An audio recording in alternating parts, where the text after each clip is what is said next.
Hello food lovers, welcome to our channel. నేను మీ రాణి Erramsetti. Friends, ఈరోజు హెల్దీగా స్నాక్స్ రెసిపీ చేసి చూపిస్తానండి. ఒకే ఒక్క చుక్క ఆయిల్తో చాలా సింపుల్ ప్రాసెస్తో ఈ హెల్దీ రెసిపీ అనేది చేసుకోవచ్చండి. డీప్ ఫ్రై చేయాల్సిన పని అస్సలు లేదు. ఆ ప్రాసెస్ అంతా నేను మీకు చూపిస్తాను. వీడియోని మధ్య మధ్యలో స్కిప్ చేయకుండా ఫస్ట్ నుంచి లాస్ట్ వరకు చూడండి. ఇంట్లో పెద్దలు పిల్లలు అందరికీ కూడా నచ్చే రెసిపీ అండి ఇది. ఇంకా ప్రాసెస్లోకి వెళ్ళిపోదాం. ఇలా వెడల్పుగా ఉన్న గిన్నెని తీసుకోండి. మిక్సింగ్ బౌల్లోకి 1 కప్పు నిండా పొడి బియ్యం పిండిని వేసుకోండి. ఈ గిన్నెను పక్కన పెట్టుకోండి. దీంట్లో కలపాల్సిన ఇంగ్రీడియంట్స్ చూద్దాం.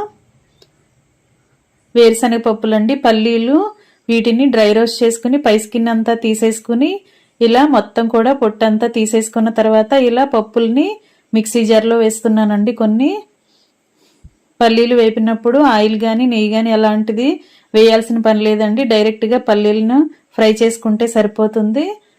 దోరగా ఫ్రై చేసుకోండి, మాడనివ్వకుండా. ఇప్పుడు 1 కప్పు కొబ్బరి ముక్కలు వేసుకోండి మిక్సీ జార్లో. ఇప్పుడు సన్నగా కట్ చేసుకున్న ఆనియన్స్ కొన్ని వేసుకోండి. ఘాటుకి తగ్గట్టుగా పచ్చిమిర్చి వేసుకోండి. 2 అంగుళాల అల్లం ముక్క వేసుకోండి.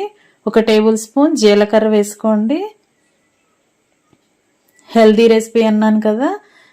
క్యారెట్ అండి ఇది. క్యారెట్ని శుభ్రంగా కడుక్కుని తెచ్చుకోండి. దీనిని చిన్న చిన్న ముక్కలుగా కట్ చేసుకుందాం.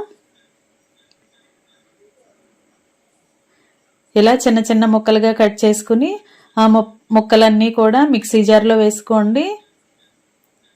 క్యారెట్కి పై స్కిన్ తీయాల్సిన పని లేదండి. చిన్న చిన్న ముక్కలుగా కట్ చేసుకుని వేసేసుకోండి. ఇప్పుడు సొరకాయ అండి ఇది. ఆనపకాయ అంటాం కదా.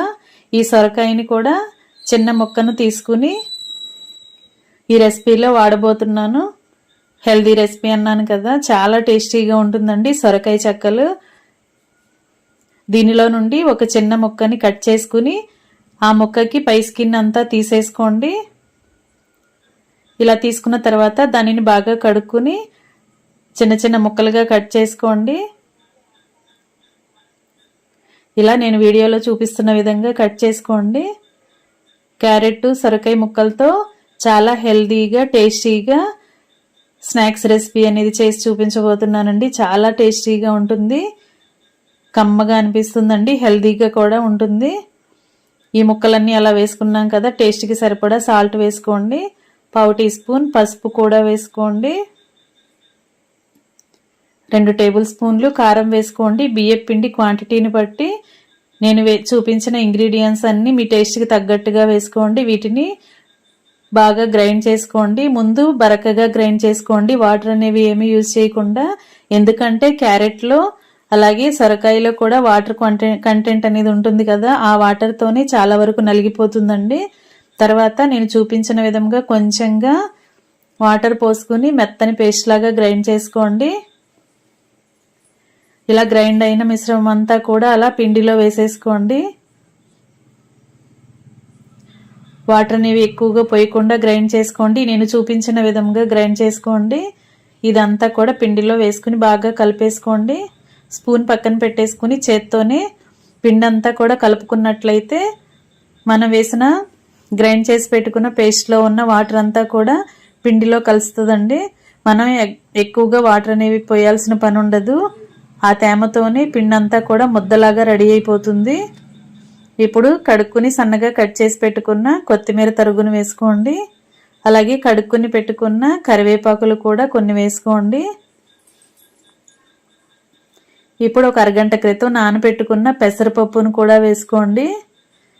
పప్పులు అనేవి ఎక్కువగా నానాల్సిన పని లేదండి. 1 అరగంట ముందు నానబెట్టుకుంటే సరిపోతుంది. అలాగే పచ్చిశనగపప్పు కూడా అరగంట క్రితం నానబెట్టుకుని కడుక్కుని వేసుకోండి. పప్పుల క్వాంటిటీ అనేది ఎక్కువగా కూడా వేసుకోవచ్చండి, మీ ఇష్టం. 1 టేబుల్ స్పూన్ ఆయిల్ కూడా వేసుకుని మనం వేసిన ఇంగ్రీడియంట్స్ అన్ని పిండి ముద్దలో కలిసే వరకు ఒకసారి బాగా కలుపుకుని ముద్దను రెడీ చేసుకోండి. ఇప్పుడు ప్యాకింగ్ కవర్స్ కానీ ఆయిల్ ప్యాకెట్స్ కానీ కట్ చేసుకుని వాటికి ఇలా ఆయిల్ని అప్లై చేయండి. ఇప్పుడు మనం కలిపి పెట్టుకున్న పిండిలో నుండి కొంచెం కొంచెంగా పిండి ముద్దను తీసుకుని ఇలా నేను చూపించే విధంగా చెక్కలలాగా ఒత్తుకోండి. మరీ మందంగా కాకుండా అలాగని మరీ పల్చగా కాకుండా కరెక్ట్గా ఒత్తుకోండి. మరీ మందంగా ఒత్తుకున్నట్టయితే ఫ్రై అయిన తర్వాత మెత్తగా ఉంటాయండి. కానీ మరీ పల్చగా చేసుకున్నా సరే ఎక్కువగా ఫ్రై అయిపోయి క్రిస్పీగా వచ్చేస్తే టేస్ట్ అనేది తెలియదు. మీడియంగా చేసుకోండి. ఇలా పిండి ముద్దని కొంచెం కొంచెంగా తీసుకుంటూ ఇలా చెక్కల్లాగా ఒత్తుకుని రెడీ చేసుకోండి. డీప్ ఫ్రై చేయాల్సిన పని అస్సలు లేదండి. చాలా సింపుల్ ప్రాసెస్తో నేను ఈ రెసిపీ అనేది కుక్ చేసి చూపించబోతున్నాను. మీరు వీడియోని మధ్య మధ్యలో స్కిప్ చేయకుండా ఫస్ట్ నుంచి లాస్ట్ వరకు చూడండి. స్టవ్ ఆన్ చేసుకుని కళాయి పెట్టుకోండి. ఫ్లేమ్ మొత్తం తగ్గించేసుకోండి. ఒకే ఒక టేబుల్ స్పూన్ ఆయిల్ వేసుకోండి. దానిని కళాయి మొత్తానికి గ్రీస్ చేసుకోండి. మొత్తం కూడా అంటుకునేలా అప్లై చేసుకోండి. ఈ కళాయి అంతా కూడా ఆయిల్తో కొంచెం తడిస్తే సరిపోతుందండి. ఎక్కువగా ఆయిల్ పోయాల్సిన పని లేదు. ముందుగా మనం రెడీ చేసి పెట్టుకున్న చెక్కల్ని అలా కళాయికి పట్టినన్ని వేసుకోండి. నేను చిన్న చిన్నగా చేసి చూపించాను కదా, మీరు కావాలంటే ఎక్కువ పిండి ముద్దను తీసుకుని ఒకే పెద్ద సైజులో చెక్కలాగా కూడా చేసుకోవచ్చండి. అలా కూడా ఆయిల్లో ఫ్రై చేసుకోవచ్చు.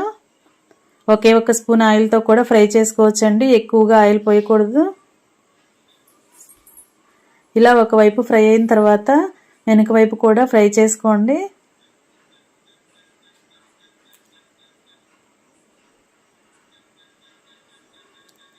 ఇలా రెండు వైపులా కూడా ఫ్రై అయిన తర్వాత వాటిని తీసుకుని ప్లేట్లోకి పెట్టేసుకోండి. అంతేనండి, రెడీ అయిపోయాయి. ఎంతో టేస్టీగా ఉండే క్యారెట్ సొరకాయ చెక్కలు చాలా టేస్టీగా ఉంటాయి. చాలా హెల్తీగా కూడా ఉంటుందండి ఈ ఫుడ్ అనేది. మీరు చిన్నపిల్లల నుండి పెద్దవారి వరకు కూడా చక్కగా తినొచ్చు. తినటానికి కూడా చాలా ఈజీగా అనిపిస్తుందండి. ఈజీగా నమిలేయచ్చు. రెడీ అయిపోయాయి క్యారెట్ సొరకాయ చెక్కలు. మీకు వీడియో నచ్చినట్లయితే లైక్ చేయండి. మీ ఫ్రెండ్స్కి, ఫ్యామిలీ మెంబర్స్కి ఈ రెసిపీ షేర్ చేయండి. అలాగే మీకు నచ్చినట్లయితే ఇంట్లో కుక్ చేసి ఫ్యామిలీకి ఖచ్చితంగా సర్వ్ చేసి చూడండి. చాలా టేస్టీగా ఉంటుందండి. నా ఛానల్ని ఫస్ట్ టైం వాచ్ చేసిన వారు సబ్స్క్రైబ్ చేసుకుని పక్కనే ఉన్న బెల్ ఐకాన్ని కూడా యాక్టివేట్ చేయండి. Thanks for watching. నేను మీ రాణి ఎర్రంశెట్టి.